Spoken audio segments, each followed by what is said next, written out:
les quiero preguntar, y empezamos en tal caso primero Celina, luego Francisco y luego Lucía. ¿Cuáles son los principales desafíos y tensiones a abordar para implementar sistemas de cuidados integrales con enfoques de derechos a partir de la realidad particular de cada uno de sus países?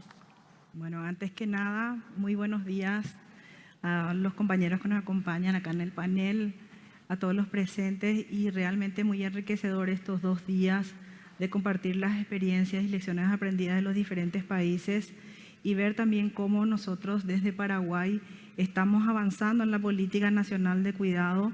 Realmente ya hace una década que estamos en este diálogo interinstitucional compartido con todas las instituciones que cumplen un rol protagónico y que de alguna u otra manera ya están brindando servicios a la ciudadanía.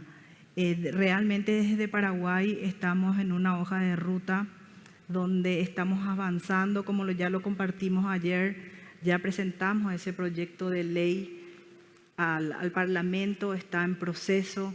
Realmente lo que estamos haciendo con el grupo impulsor también de la Política Nacional de Cuidado, es importante recalcar ese compartir y esas lecciones aprendidas de todas las instituciones, y lo que nos va a ayudar esta Política Nacional de Cuidado es a seguir formalizando, a seguir consolidando estas instituciones que ya brindan estos servicios, y nosotras desde el Ministerio de la Mujer como órgano rector y articulador de las políticas públicas, realmente establecer las políticas públicas que den respuestas rápidas a la ciudadanía y que podamos realmente brindar ese servicio público que se necesita. Hablar un poco de lo que estamos haciendo en Paraguay va a llevar mucho tiempo. Ayer compartimos algunos de los desafíos que ya los compartieron los compañeros anteriormente, para no hablar de lo mismo, del financiamiento, de los servicios, también resaltar la oferta y la demanda también de lo que implica la Política Nacional de Cuidados en cuanto a los servicios. Estamos ahora trabajando, gracias a ONU Mujeres también vamos a tener ese paneo y esa información que necesitamos para realmente enfocarnos en lo que es importante para poder hacer realmente algo fructífero para la Política Nacional de Cuidado. Muchas gracias, Celina. Te pasamos la palabra a Francisco. Muchas gracias, Virginia. Muy buenos días a todas las personas que están en esta sala y quienes acompañan de manera virtual también este evento.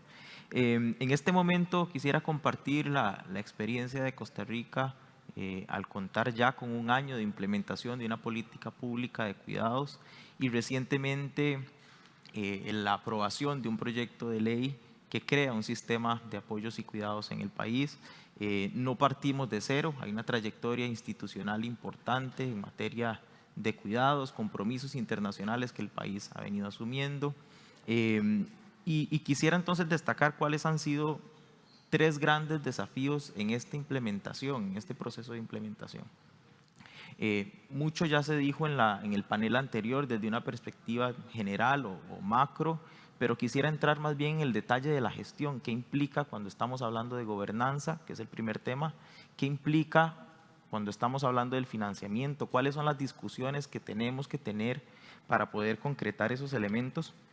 Y un tercer elemento, cómo se despliegan nuevos servicios a partir de lo que ya existe. Entonces, cuando hablamos de la gobernanza, pues puede sonar romántico diseñar en el papel un organigrama, definir tareas, pero en la práctica es complejo. La tarea de articular no es fácil, y no es fácil porque es digamos, lo que tenemos enfrente es un problema multidimensional, multicausal. Muchas instituciones, si lo vemos desde el ámbito público, tienen que ver con esta temática, y por tanto poner en perspectiva, o en la misma perspectiva, a instituciones con mandatos distintos, muchas veces que piensan en una lógica de isla o pensando en poblaciones específicas y no necesariamente poniendo en el centro los derechos, que es lo que estamos tratando de garantizar con estos sistemas, es complejo. Y agreguemos a eso la complejidad cuando hablamos de integrar lo social con lo sanitario cuando estamos hablando de dependencia. Entonces se genera ahí un asunto bastante complejo de cómo hacer esa gobernanza. Y lo que los países hemos, creo que la mayoría hecho, es crear secretarías específicas que se encargan de ese rol de coordinación, de articulación, que involucra también dos vertientes, lo político y lo técnico. En el caso de Costa Rica, una de las, digamos, de los desafíos que tenemos es no haber podido crear una instancia técnica, una secretaría técnica con personal específico para el despliegue, y lo que en este último año hemos hecho es, desde el viceministerio que tengo a cargo, liderar esta implementación desde lo político y desde lo técnico con el personal que está dentro de las instituciones que forman parte de la política.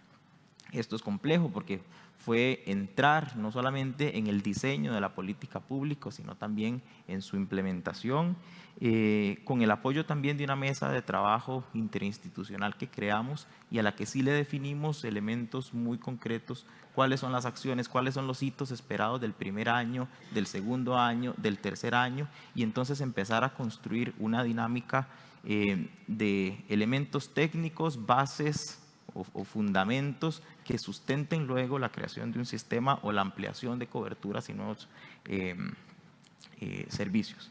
Y quiero agregar también un elemento que también se comentó, de que la mayor parte del diseño y el primer año de implementación se dio en un contexto de pandemia, donde entonces la coordinación entre estas instituciones era principalmente en un contexto de reuniones virtuales con algunas visitas en campo y tal, pero la mayor parte del desarrollo de esto se ha realizado de manera virtual. El segundo reto o gran desafío y tensión está en relación con el financiamiento, y creo que aquí no es solamente cuando pensamos en financiar los servicios de cuidados una de las grandes preocupaciones, sino en general cómo financiamos nuestra matriz de protección social en un contexto de alta informalidad en nuestros países y en un contexto también de creciente envejecimiento de la población, y por tanto cómo va desapareciendo ese bono demográfico que utilizábamos para financiar nuestros sistemas de protección. Y entonces entra en conflicto cómo financiar nuevos servicios y cómo financiar a más personas dentro de este sistema, también rompiendo con una lógica de si queremos un modelo de políticas selectivas o uno que en mi criterio debería ser uno de carácter universal, si queremos realmente garantizarle derechos a las personas menores, a las personas en dependencia y también a las mujeres. Y esto entonces, en el caso nuestro, ha tenido una importante barrera que tiene que ver con restricciones fiscales, un proceso de ajuste, de consolidación de lo fiscal, un proceso también de acuerdo con el Fondo Monetario Internacional que restringe en gran parte la inversión de lo social. Y entonces aquí es cómo posicionamos una lógica más allá de lo contable respecto del déficit o la deuda, y cómo avanzamos en un posicionamiento de que, lo conversábamos ayer, más caro que tener un sistema es no tenerlo, y cómo cuantificamos entonces esos beneficios económicos, sociales, con perspectiva de género interseccional, de cómo tener un sistema puede generar ahorros en otras áreas o generar incluso réditos de contribuciones sociales, por ejemplo, cuando vinculamos a más gente al mercado de trabajo formal. Y por último, otro de los elementos que quisiera destacar es la lógica detrás de crear nuevos servicios, porque eso es bastante complejo, principalmente desde una lógica de la administración pública, de la costumbre de hacer algunos servicios porque así se han hecho siempre, cómo romper, cómo hacer disruptivo la inclusión de la tecnología, por ejemplo, para crear servicios de teleasistencia, cómo utilizar más herramientas de información, sistemas de información social para conectar lo social con lo sanitario, cómo incorporar nuevas transferencias vinculadas a los cuidados sin que esto genere incentivos o potencie roles de género, y entonces cómo escoger quiénes van a ser las personas que van a recibir algunas transferencias por cuidado. Entonces son algunos de los elementos que en la práctica, junto con la construcción de baremos, elementos de orden más técnico, han ido permitiendo consolidar un conjunto de elementos o lo que yo llamo el andamiaje de lo que en el primer año no fue posible construir un sistema, pero estamos creando las bases. Muchas gracias, Francisco. Es interesante porque Costa Rica viene llevando adelante ya la implementación de un sistema. Por eso también es importante ahora escuchar a Lucía, que desde hace 1 año y medio vienen llevando adelante el diseño de la política, ¿sí? Así que te escuchamos. Muchas gracias, Virginia. Bueno, buenos días, buen mediodía a todas, todos, todes. Es un honor estar acá con presencia de Paraguay, de Costa Rica y otros países. Y también porque en este salón estamos muchos de quienes trabajamos en estas políticas de cuidado todos los días, ¿no? Yo creo que de alguna forma en Argentina hicimos como 2 trabajos paralelos. Por un lado, la coordinación, la articulación de lo vigente y por otro lado el diseño de lo faltante, ¿no? Y en la coordinación de lo vigente, bueno, veo acá compañeras de Desarrollo Productivo, de PAMI, de Ministerio de Trabajo, bueno, de INAES, por todos lados, con quienes trabajamos en la Mesa Interministerial de Políticas de Cuidado, en el Mapa Federal de los Cuidados, en la Campaña Nacional Cuidar en Igualdad y en distintos programas. Y también están aquí integrantes de la comisión redactora, como es Laura Pautasi, asesores vía Eurosocial, como fue Julio Bango, Soledad Salvador también, que apoyaron el proceso de la comisión redactora, que hizo un proceso participativo para un anteproyecto de ley en conversación con la mesa interministerial y con otros sectores. Y pensando puntualmente en los desafíos o tensiones, hay muchos, pero cuento principalmente 6. Primero, lo que tiene que ver con mantener un equilibrio entre los objetivos, las necesidades de cada una de las poblaciones que están adentro de un sistema de cuidados y también hablar en sus términos, ¿no? Yo creo que es un diagnóstico, digamos, bastante compartido, que a veces el tema de los cuidados, lo primero que aparece con más énfasis es las niñeces, digamos, pero el mantener ese equilibrio y conversar en los términos que lo requiere cada población. Por ejemplo, en discapacidad, que se habla mucho más de apoyos que de los cuidados, que quizás la palabra dependencia no es la palabra más amiga, ¿no? Pensar en los términos de lo que requiere cada una de las poblaciones y sus problemáticas. Por otro lado, también pensar en superar tensiones que a veces aparecen cuando se habla positivamente de la desfamiliarización. Una de las cosas que apareció en el proceso participativo del anteproyecto de ley con el mundo de las infancias fue, bueno, esto es como si fuera un mujeres versus, o sea, calidad de vida de las mujeres por desprenderse de los cuidados versus calidad de vida de los niños, niñas y niñas. Y la verdad que no hay nada más lejos que eso, pero es una tensión que aparece. Nosotros planteamos que en realidad cuando una mujer está empoderada, con autonomía económica, con tiempo para organizar, en realidad la calidad de vida de las personas que son cuidadas también mejora, ¿no? Pero esa tensión apareció y me parece importante mencionarla. Por otro lado, también que en el futuro del trabajo, con una ampliación del sistema de cuidados, hay trabajo para todos, diría yo, ¿no?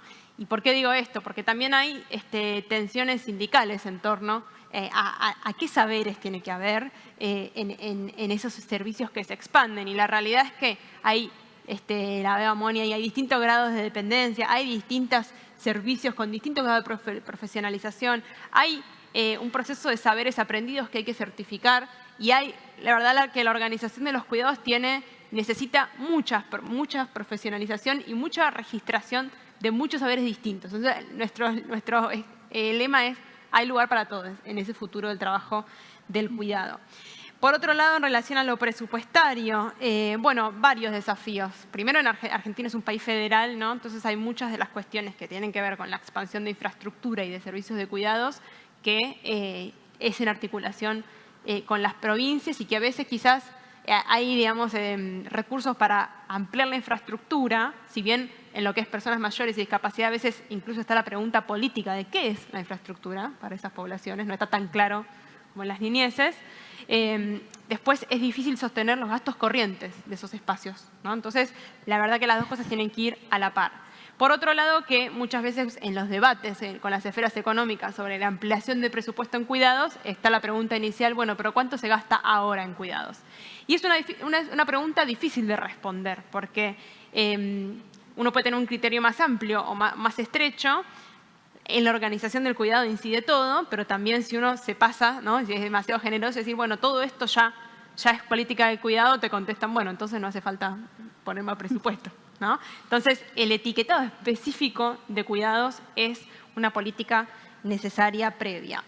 Número 5, me parece muy importante hablar en términos de diversidad familiar y de conformaciones familiares cuando pensamos en el cuidado. Este tema en general llega más rápido a la gente cuando hablamos en términos heteronormados y en la familia tipo, que es una familia que no existe, que es la minoría. Entonces hay que poder hablar en términos siempre con enfoque de diversidad, porque también los eslabones más débiles de las cadenas son justo lo que no son esa familia tipo, ¿no? El eslabón más débil es el hogar monomarental, más débil, más vulnerado, quiero decir, no débil por debilidad, pero sí el más vulnerado, el hogar monomarental, la persona LGTBI+, que es excluida de sus redes de familiares y por lo tanto de sus redes de cuidado.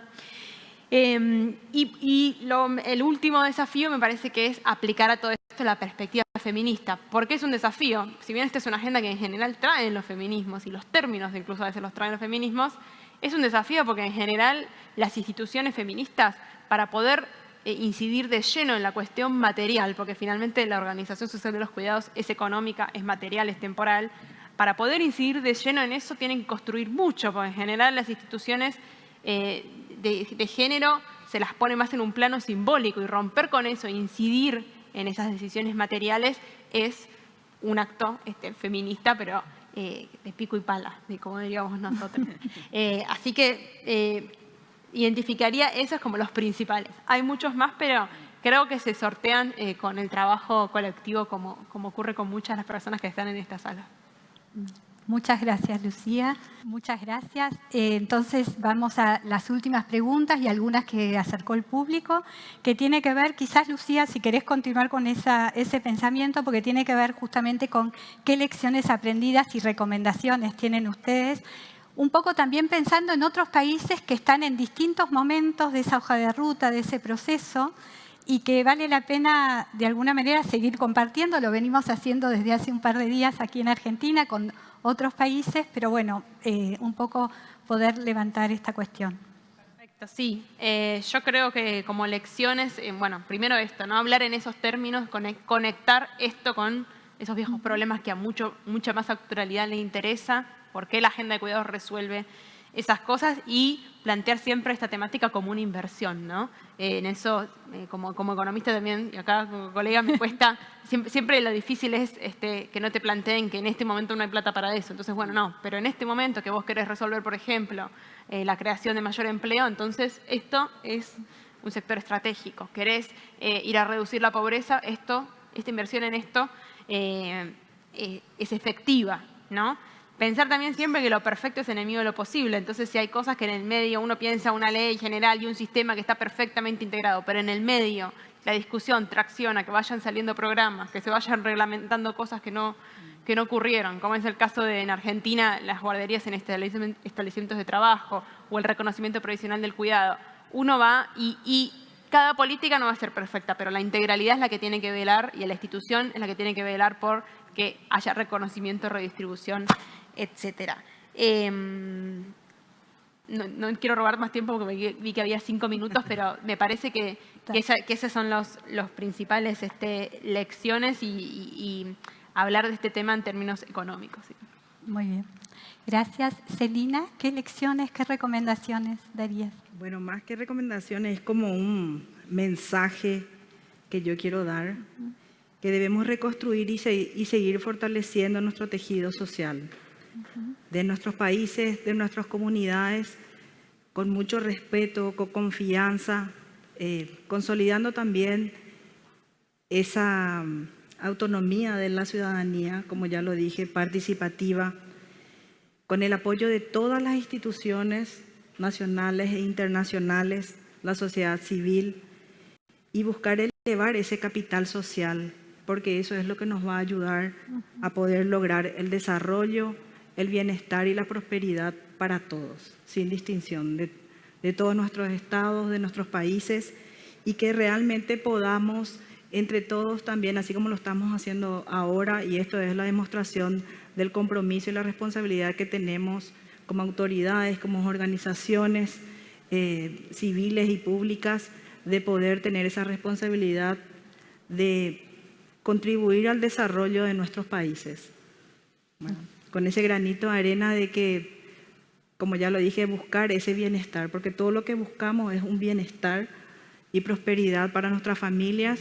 Y así como lo había dicho Julio, nosotras las mujeres, ese efecto multiplicador que siempre hablamos, no solamente de la reinversión económica que hacemos nosotras mismas, de lo que recibimos en nuestras familias, en nuestros entornos, ese efecto multiplicador no es solamente para nuestro bienestar, sino para el bienestar de nuestra comunidad y por ende el desarrollo económico también del país. Gracias. Francisco. Sí, quisiera destacar 3 lecciones aprendidas. Una, la necesidad de blindar los procesos que inician en una administración y que deberían convertirse en políticas de Estado y no necesariamente en políticas de una administración. Y ahí, en el caso de Costa Rica, hemos tratado de blindarlo por la vía legal, de crear estos sistemas con un mandato legal, en el caso de la Red de Cuidado y Desarrollo Infantil, con una ley específica que se formuló en abril del 2014 y recientemente la aprobada Ley de Creación del Sistema de Apoyos y Cuidados de abril del 2022. Y también utilizar otras estrategias como vincular las metas de estas políticas públicas con otras herramientas de planificación, por ejemplo, nuestros planes nacionales de desarrollo o algunas otras herramientas de planificación plurianual que permitan vincular metas específicas de lo que queremos hacer en cuidados en algo más macro. Esa sería una de las lecciones. La segunda, la importancia de construir políticas públicas basadas en evidencia. Y es no solamente qué queremos hacer, sino cuánto cuesta no tenerlo, dónde encontramos espacio fiscal, y ahí construimos un conjunto de estudios específicos que nos permitieron medir esos elementos y poder entonces tener una conversación muchísimo más cercana con personas que no necesariamente tienen estas vivencias cotidianas o les interesan estos temas y cómo acercar, por ejemplo, la parte presupuestaria con elementos de este orden o con la seguridad social o con el Congreso. Y un tercer elemento que creo que tiene que ver con cómo diseñamos desde la progresividad estos sistemas, es decir, ir graduando las expectativas ciudadanas, ir construyendo desde lo técnico hasta la provisión de servicios, ir ampliando coberturas, ir creando nuevas modalidades por medio de pilotajes o experimentos, digamos, en pequeña escala, que luego puedan ir dando muchísima más evidencia para cómo extender mayormente la cobertura hacia diferentes sectores de la sociedad. Gracias, Francisco.